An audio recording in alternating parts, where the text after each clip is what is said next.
안녕하세요. 반갑습니다. 비트코인 뉴스팡입니다. 비트코인 쓸어담자 경쟁 격화 글로벌 상장사 900억 달러 매수를 했다라는 기사 먼저 전해드리도록 하겠습니다. 도움이 되신다면 좋아요, 구독, 댓글, 알림 설정하셔서 최대한 빠르게 정보 받아보시길 바라겠습니다. 비트코인을 쓸어담고 있는 이 글로벌 상장사들이 900억 달러를 매수했다라는 내용이고요. 비트코인 보유량 상위 상장사들을 표로 지금 나타내고 있는데 스트래티지, 마라홀딩스, 21캐피털, 라이어 플랫폼즈, 갤럭시 디지털 홀딩스, 클린스파크, 메타플래닛, 테슬라 이런 순으로 지금 나와 있습니다.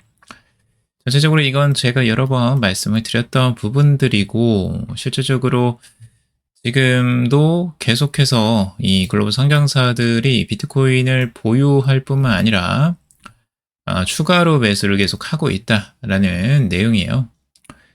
비트코인 시세 10만 7,409달러를 기준으로 계산을 해서 904억 7,770만 904억 777만 달러에 달하는 규모다라고 하고 있어요.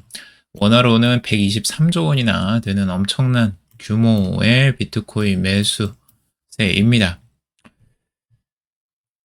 실제 이게 상장사들이 대부분 지금 사들이고 있는 거고요. 상장사들이 지금 보유하고 있는 비트코인의 그 점유율, 전체적으로 총 발행량의 4.01%에 달할 정도로 어마어마하게 지금 사들이고 있어요. 이 비율은 지속해서 증가할 것으로 전망을 하고 있고요. 역시 스트래티지가 1위로 지금 59만 2,345개를 보유하고 있습니다.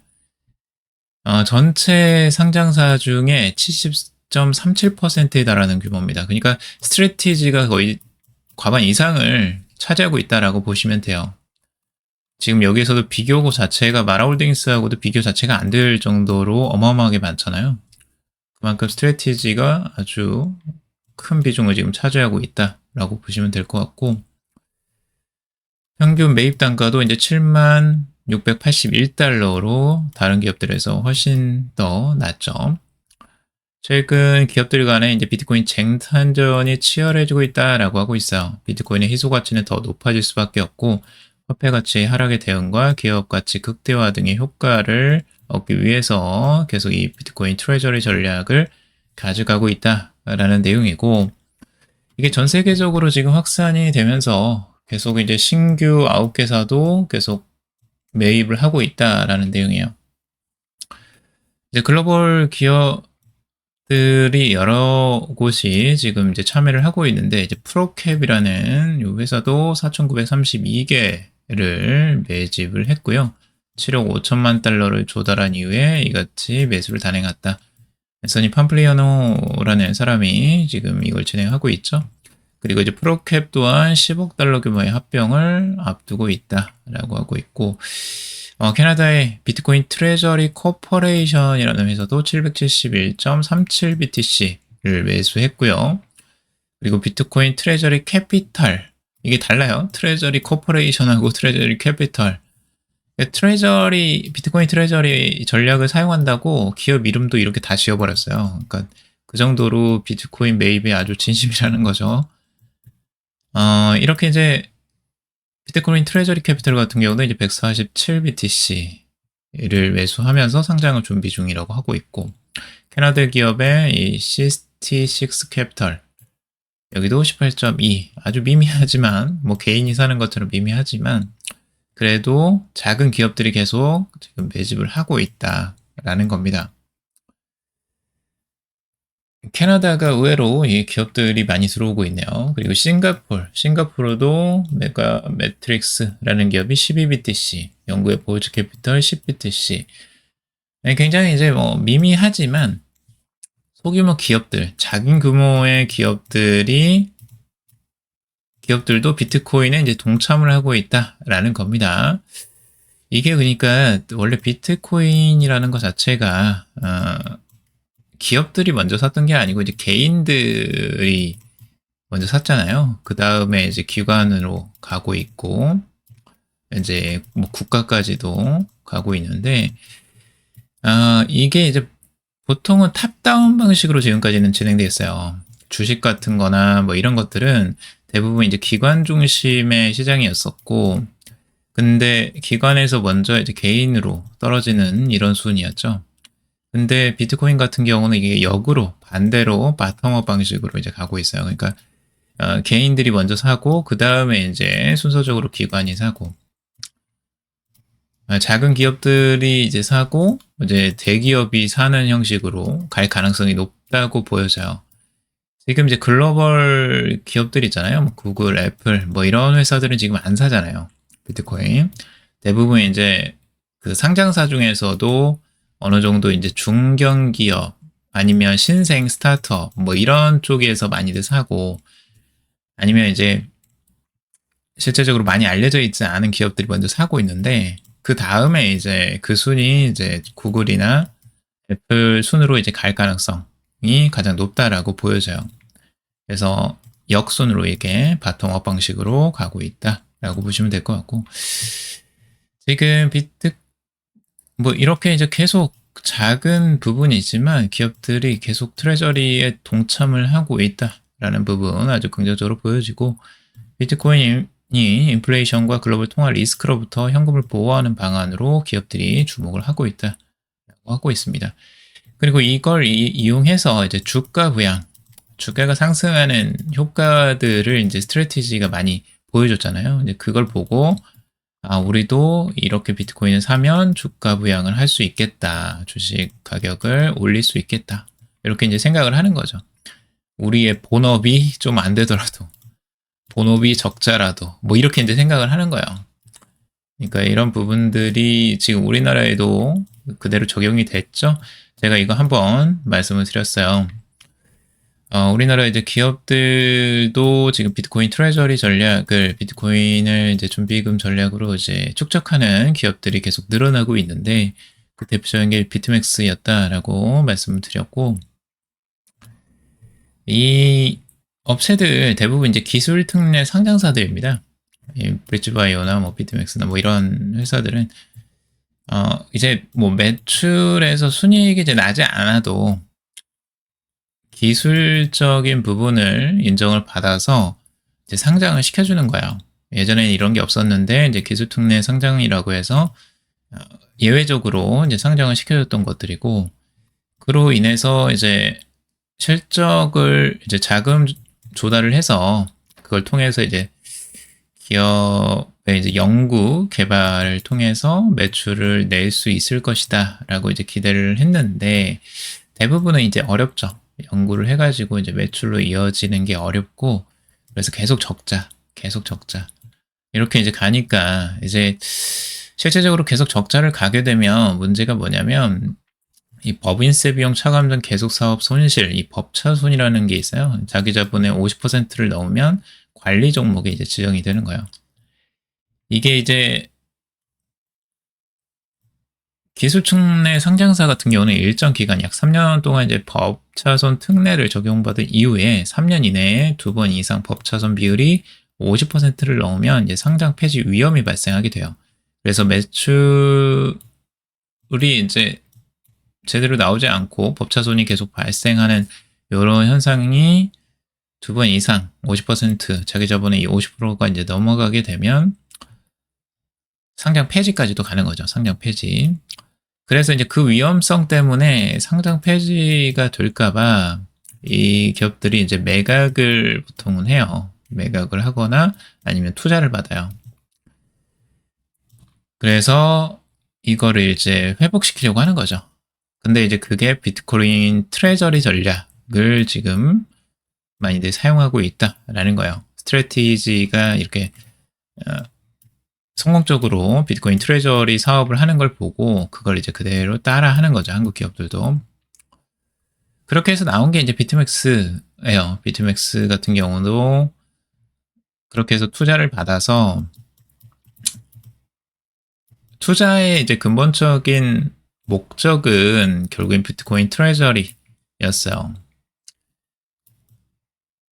근데 이제 투자하는 회사도 이 투자 자체를 그냥 현금으로 들고 있는 게 아니고, 이제 비트코인을 매입해서 축적하는 흐름들을 가져간다. 요걸 기반으로 해서 이제 투자를 한 거죠. 그렇죠?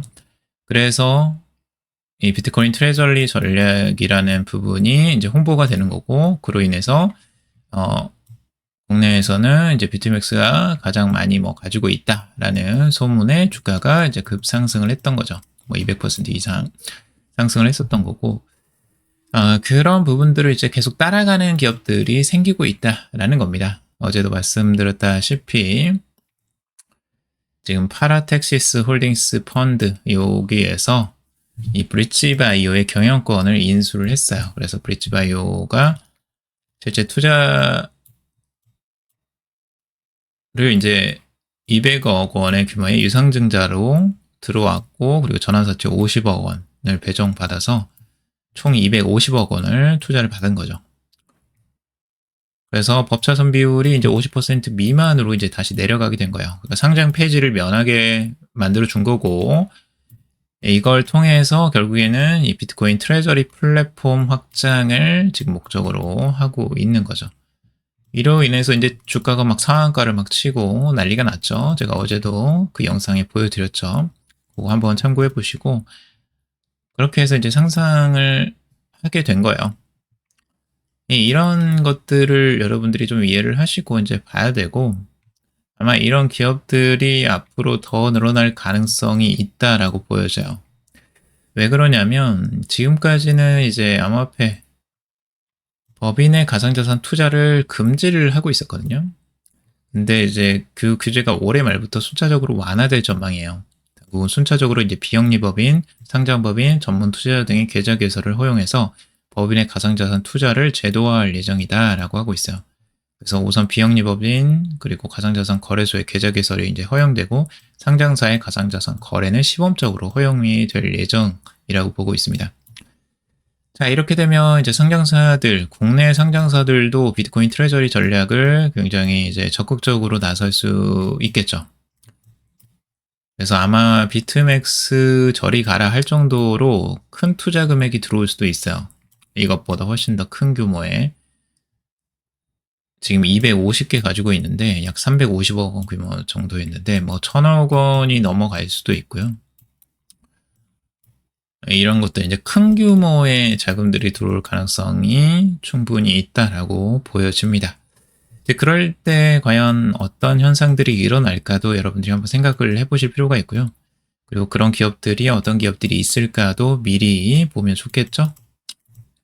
미리 이제 공부를 해놓고 준비를 하는 거죠. 그런 부분에 대해서 투자를 고민하실 수도 있고, 아니면 그것들이 이제 어떻게 비트코인이나 비트코인 가격에 당연히 영향을 미치겠죠. 이런 기업들이 늘어날 거예요. 결국엔 늘어날 수밖에 없어요. 규제가 풀렸는데 법인이 비트코인에 투자할 수 있게 해준다는데 당연히 없던 게 생긴 거잖아요. 그러면 비트코인에 투자하는 투자 그룹들이 계속 늘어나고 비트코인 수요는 늘어날 수밖에 없는 거예요. 그러니까 비트코인에는 당연히 긍정적이라고 볼 수밖에 없는 거죠. 이런 시장 환경은. 자, 그리고 마이클 셀러, 이 셀러 트래커 차트를 게시했다라고 하고 있습니다. 비트코인 추가 매수를 암시하고 있다라고 하는데요. 마이클 셀러는 계속해서 이제 이런 그래프를 보여주고 있어요. 이 그래프에 이제 오렌지색이 이 비트코인의 산 구간과 규모를 지금 나타내는 거예요.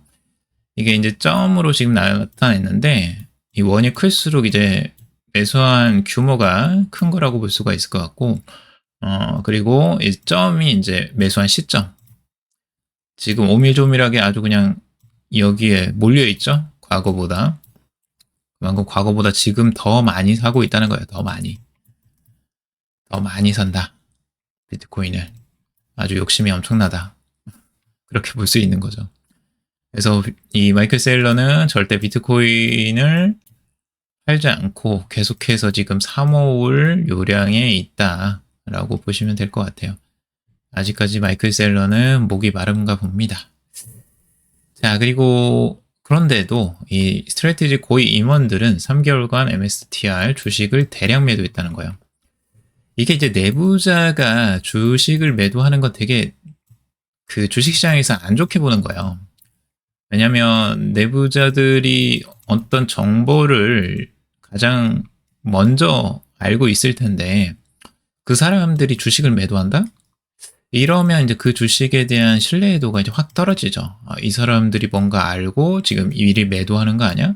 수익 실현하는 거 아니야? 이렇게 이제 의심하기 때문에 이러면 이제 주가에는 굉장히 별로 좋진 않아요, 보통은.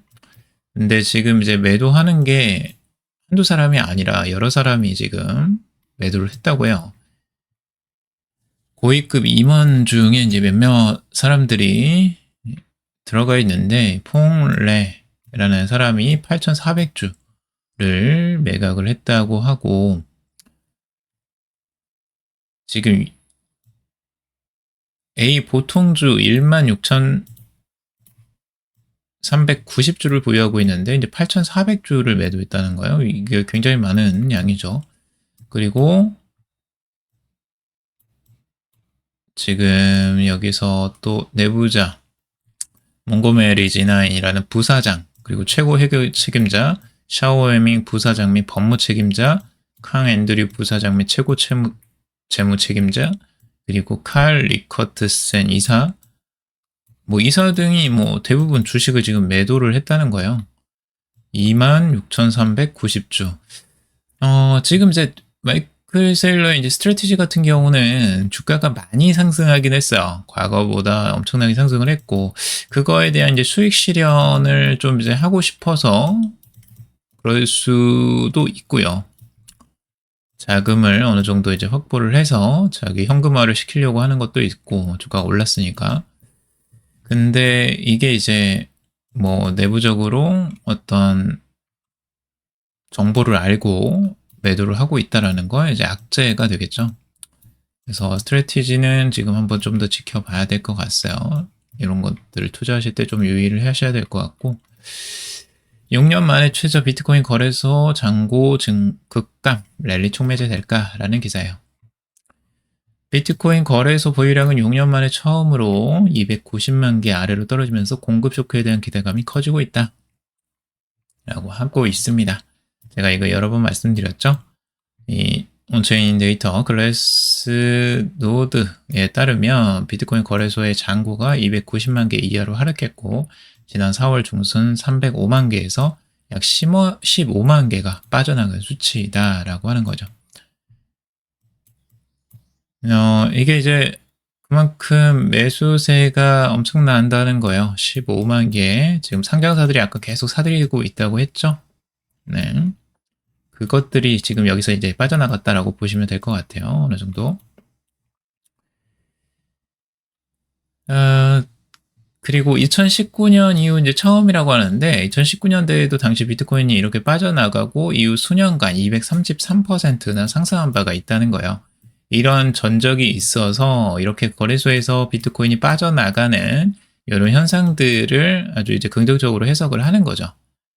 비트코인의 잔고 감소는 일반적으로 투자자들이 장기 보유 의지를 나타내며 자산을 콜드 월렛으로 이동시키는 신호로 해석을 하고 있는 겁니다. 그래서 거래소 잔고가 증가할 경우 매도 압력 확대 가능성이 이제 커지는 거고요. 반대로. 투자자 사이에서는 공급 부족으로 인한 가격 급등 가능성에 대한 기대가 그래서 커지고 있는 겁니다. 이런 것들 한번 보시고요.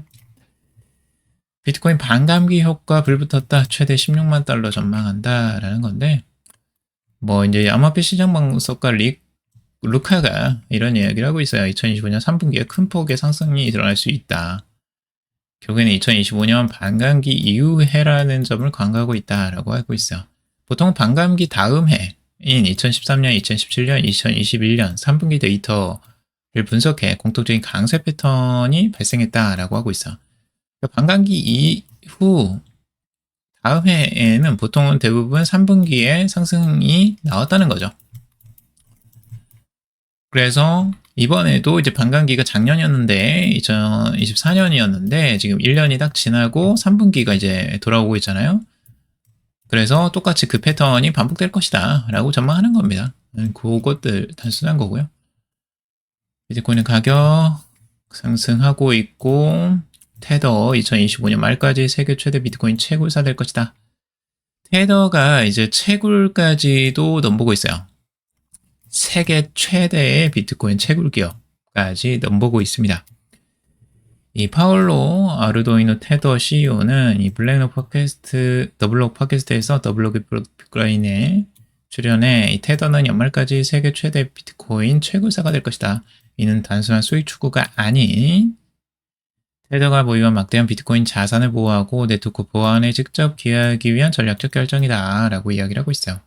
그래서 2023년 이후 우루과이, 파라과이, 엘살바도르 등 중남미 15개 지역에서 신재생 에너지 시설, 변전소 시설, 기존 채굴장 지분 투자 등 에너지 생산 및 채굴 인프라에 20억 달러 이상을 투자를 했다라고 하고 있습니다. 아르두이노 CEO는 이제 만약에 100만 달러만 있다면 이 비트코인 채굴에 투자하는 것보다 비트코인을 직접 매수하는 게 더 많은 수익을 낼 수 있다라고 하고 있어요. 하지만 테더처럼 대규모 비트코인 보유 기업은 네트워크 보안에 직접 참여하는 것이 이제 중요하다라고 이야기하고 있고, 실제 테더는 지금 10만 개가 넘는 비트코인을 보유하고 있고요. 그리고 50톤에 달하는 실제 금을 가지고 있고요. 그리고 1200억 달러 규모의 미국 국채를 보유하고 있어. 이게 독일보다도 많다고 이야기를 하던데, 이게 테더랑 그 서클 거를 합쳐서 그런 거야 아마. 근데 아무튼 그 정도로 지금 미국 국채도 엄청나게 가지고 있고, 그런 식으로 이제 이 자산들이 굉장히 많은데, 특히 비트코인을 10만 개나 가지고 있잖아요. 이런 부분에 대해서 어느 정도 이제 안정성을 가져가려고 하는 이유도 있고, 또 다른 이유들도 있다고 보여져요. 우선은 이제 수익에 이제 다각화인데, 여기서 테더가 수익을 벌어들이는 건 이제 국채예요, 국채. 미국 국채. 근데 이제 국채는 금리잖아요, 결국에는. 금리가 내려갈 때에는 수익률이 하락해요, 결국에는. 근데 이제 그렇게 되면 수익률이 들쭉날쭉 하잖아요. 근데 안정적으로 그 수익을 가져가기 위해서는 그 불확실성을 해칭하기 위해서 이제 채굴이라는 방식을 채택할 가능성이 있고요. 그리고 아까 말한 것처럼 이제 안정성에 기여하는 거, 그리고 스테이블 코인 신뢰도도 이제 향상을 시키는 거죠. 비트코인 채굴을 하면서 보안을 이제 강화시키는 거니까. 그리고 준비금 운용의 이제 다변화와 자산 보유 리스크 해지 같은 것들도 있습니다.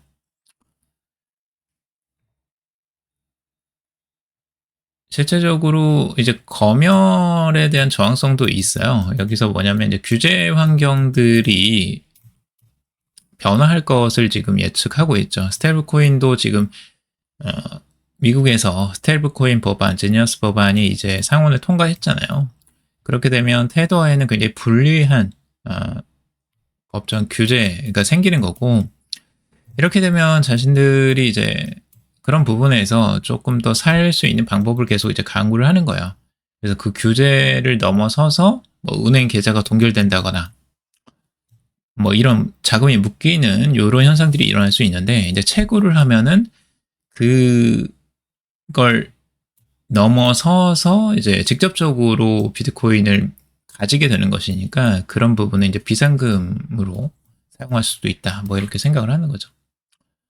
그런 식으로 다양한 전략들을 지금 이제 테더가 가져가고 있는 것으로 보여지고, 결국에는 비트코인에 굉장히 많은 투자를 테더도 할 것으로 보여집니다. 테더 같은 경우는 21캐피털을 이제 상장을 해서 그걸 이제 소프트뱅크나 뭐 다른 기업들하고 합작해서 계속 이제 비트코인도 매집을 동일하게 또 할 계획을 가지고 있어요. 이미 하고 있고요. 스테이블코인 판이 이제 커진다라는 기사고요. 네, 스테이블코인의 판은 계속해서 커질 것으로 전망이 되고 있어요. 그래서 이거는 좀 넘어가도록 하고, 제가 주요적으로 말씀드리고 싶은 게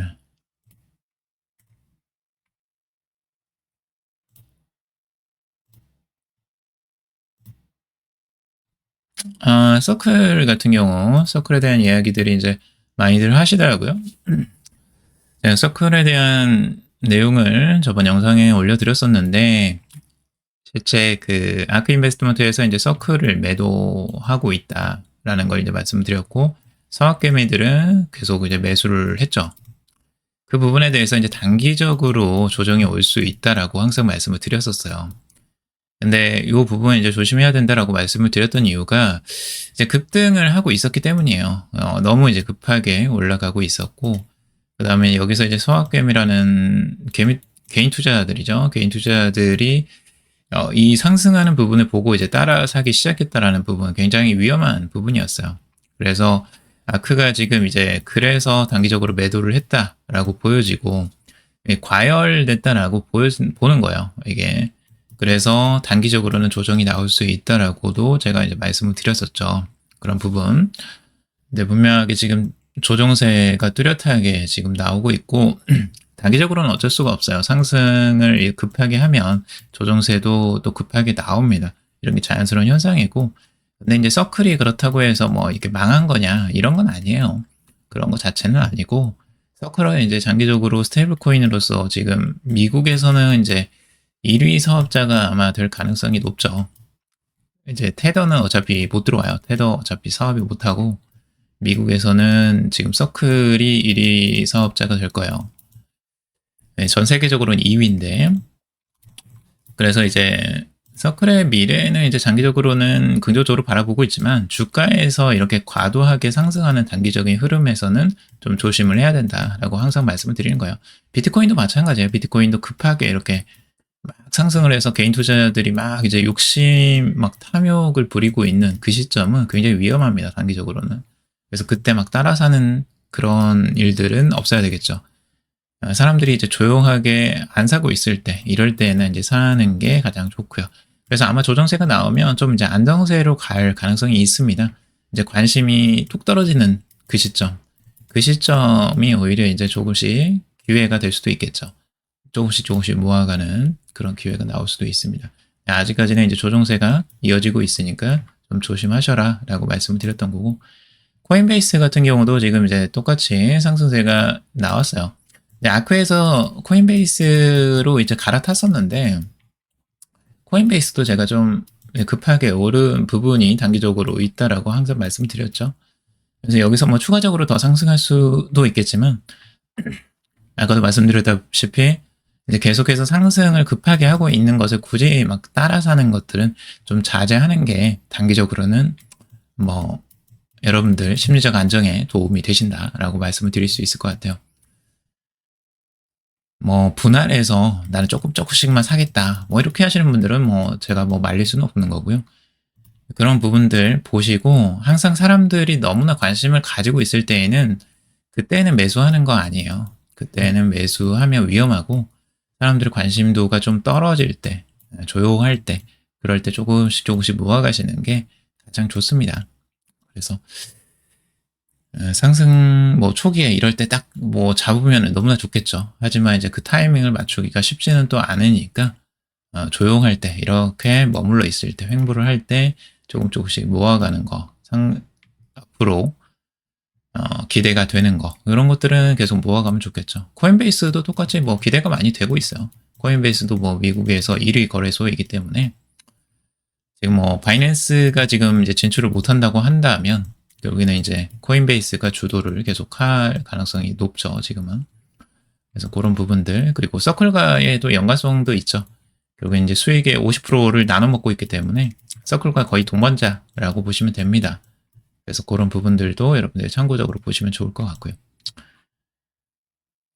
그래서 너무 과열됐을 때 같이 흥분하시면 안 되고 그럴 때는 좀 차분하게 좀 시장을 지켜보시면 좋을 것 같습니다. 자, 오늘 여기까지 정리해봤습니다. 여러분들 도움이 되셨길 바라고요. 도움이 되셨다면 좋아요, 구독, 댓글, 알림 설정 하셔서 최대한 빠르게 정보 받아보시길 바라겠습니다.